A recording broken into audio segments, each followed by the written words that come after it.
കോട്ടയം രാമപുരം ഗ്രാമപഞ്ചായത്ത് പ്രസിഡന്റ് ഷൈനി സന്തോഷിനെ തിരഞ്ഞെടുപ്പ് കമ്മീഷൻ അയോഗ്യയാക്കി. കോൺഗ്രസ് അംഗമായി ജയിച്ച ഷൈനി 2022 ജൂലൈ 27 നടന്ന പ്രസിഡന്റ് തിരഞ്ഞെടുപ്പിൽ LDF പിന്തുണയോടെ പ്രസിഡന്റ് ആവുകയായിരുന്നു. വിവരങ്ങളുമായി മിഥുൻ ചേരുന്നുണ്ട്. മിഥുൻ, വിശദാംശങ്ങൾ. ഈ ഷൈനി കോൺഗ്രസ് പ്രതിനിധിയായിട്ടാണ് ജയിച്ചു വന്നത്. പിന്നീട് കേരള കോൺഗ്രസ് എമ്മിലേക്ക് മാറിയതോടെയാണ് ഇപ്പോൾ അയോഗ്യയാക്കിയിട്ടുള്ളത്.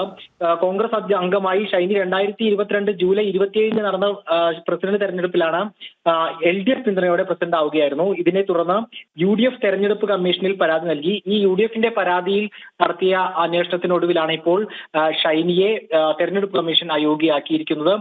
കേരള കോൺഗ്രസ് എമ്മിലേക്ക് മാറുകയും പിന്നീട് LDFന്റെ അംഗമായി മാറുകയാണ് ചെയ്തത്. ഇതോടെയാണ് കൂറുമാറ്റവും നിയമവുമായി ബന്ധപ്പെട്ട് തെരഞ്ഞെടുപ്പ് കമ്മീഷൻ ഷൈനിയെ അയോഗ്യയാക്കിയത്. ശരി, മിഥുനാണ് വിശദാംശങ്ങൾ നൽകിയത്.